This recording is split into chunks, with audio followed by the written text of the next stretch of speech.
Buster had been watching the horizon for 3 days, and it was making Silas nervous. It wasn't the behavior of a sick animal, but something else entirely. Every morning, just as the sun bled across the sky, the dog would stand at the fence line, a statue of muscle and fur, staring into the empty plains with a focus that felt unnervingly human. The dog refused food, ignored the cattle, and just waited. Silas Blackwell wasn't a man who believed in omens, but he understood patterns. And the pattern of his life had been a downward spiral. Rustlers had thinned his herd, lawyers from the city were choking his water rights, and the bank had given him a deadline that felt more like a death sentence. He felt a constant, low-grade hum of being watched, a feeling he dismissed as paranoia born from desperation. Until today. This morning, Buster didn't just wait. The moment Silas opened the door, the dog shot out like a bullet, not towards their usual hunting spots, but directly into the desolate stretch of land everyone avoided. It was a dead zone, home to nothing but dust and the ghost of a steam locomotive, an iron relic half swallowed by the sand. Silas had never seen Buster run with such purpose. Saddling his horse, he followed the tracks, a cold dread coiling in his gut. Locals never spoke of the old engine. It sat miles from any known railway, a metal beast left to die for reasons no one would explain. As Silas cleared the last ridge, he saw Buster circling the massive locomotive, sniffing intently at its base. That's when Silas saw them, boot prints. Not his own. They were fresh, the edges still sharp against the sand, not yet blurred by the wind. Someone had been here recently, pacing around the engine with the methodical pattern of a searcher. Silas dismounted, the soft crunch of his boots feeling like a thunderclap in the oppressive silence. Buster sat by the giant wheels, his ears locked forward, looking at Silas with an urgent intelligence that sent a shiver down his spine. This was his land, what little was left of it. Strangers had no business being here, especially not snooping around the one landmark steeped in bad luck and silent warnings. Suddenly, Buster darted to the rear of the train, vanishing behind the tinder car. "Buster!" Silas called, his voice sounding thin and hollow against the hot metal. There was no answer, but his eye caught something else. A side panel on the locomotive was slightly ajar, revealing a sliver of perfect, unnatural darkness. Silas knew engines. They didn't have secret hatches. Yet this one did, and the footprints led right to it. As he drew closer, he smelled something odd, not just rust, but the cold, sterile scent of a bank vault. Just as he reached for the panel, Buster let out a frantic, warning bark from the other side of the train. Silas spun around to see a dust cloud rising in the distance. Riders. At least 3 of them, coming on fast and hard. He grabbed the rifle from his saddle and took cover behind the locomotive's boiler, using the iron carcass as a shield. These weren't lost travelers. They rode in a dead straight line for the engine, their pace urgent and confident. The metallic taste of fear filled his mouth. This was no coincidence. They knew about the train, the panel, and whatever it hid. The footprints weren't from a scout. They were from someone checking to see if their prize was still secure. And their arrival, just as the bank was about to foreclose on him, felt like the final move in a game he hadn't even known he was playing.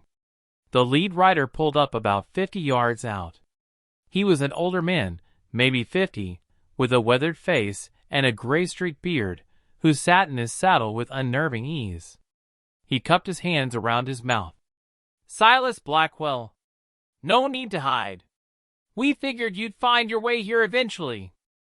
The use of his name confirmed it. This was an ambush years in the making. Silas stepped out from behind the engine, his rifle held ready but not aimed. "This is my land," he called back.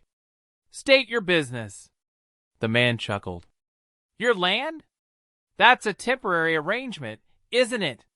The bank's patience is running thin." The words landed like a punch. This man knew the specifics of his debt.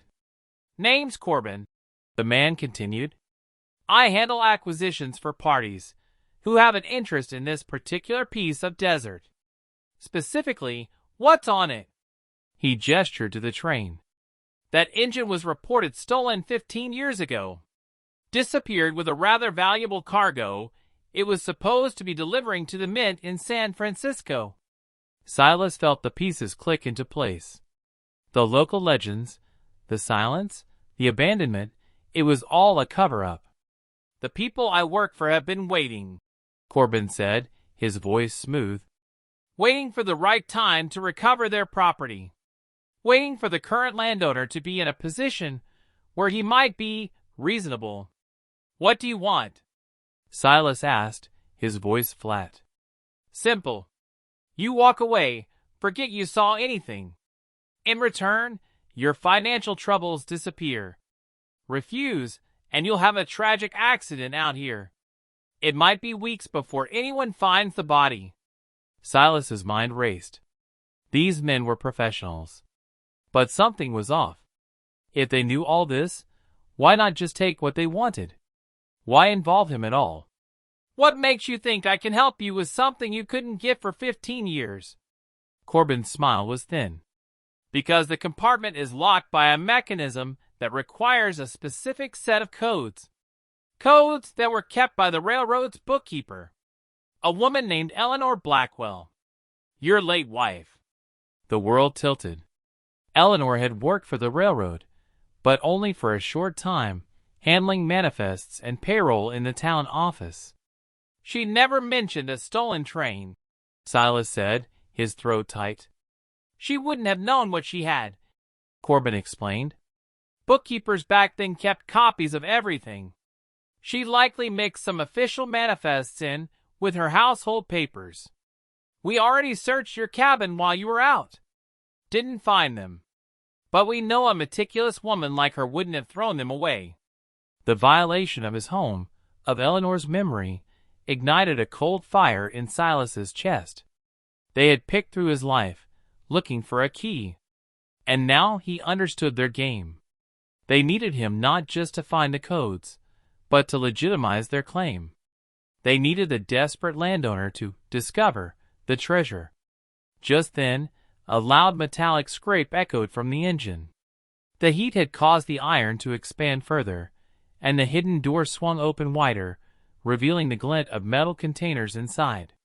"Well, look at that," Corbin said softly. "The desert is helping us out." One of his men dismounted and peered inside. "Boss, it's all here. But the main container is still locked down tight. We need those codes." Corbin turned back to Silas, his friendly mask gone. "Change of plans, Blackwell. We're all going back to your cabin, and you're going to find those papers. Now!" As he spoke, Buster started growling again, looking past them to the horizon. Another, larger dust cloud was approaching. "Expecting more company?" Silas asked dryly. Corbin swore. "My employers. They weren't due until tomorrow."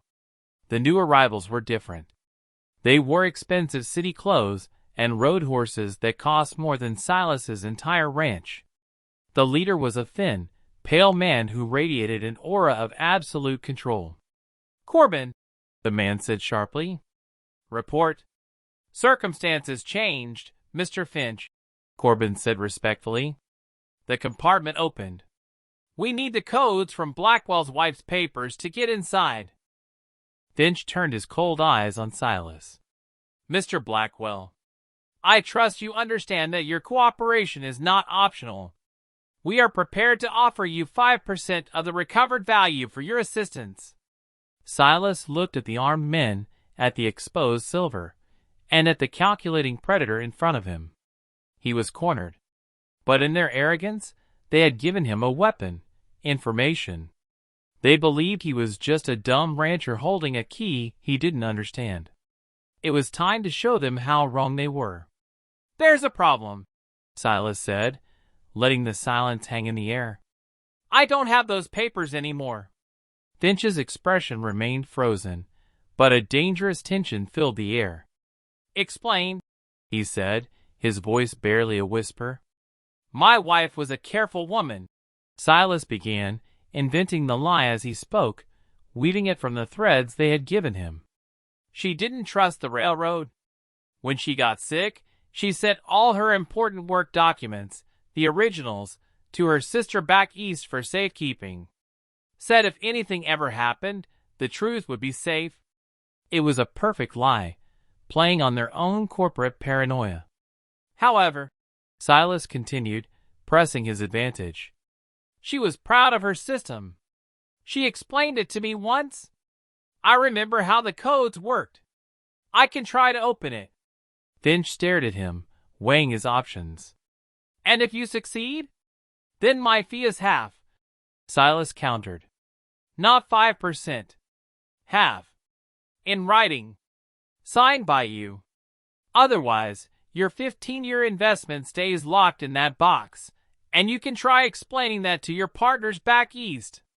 The negotiation was short and brutal. Finch was furious, but trapped. They agreed on 30%. Silas walked to the container, his heart pounding. His bluff had to work.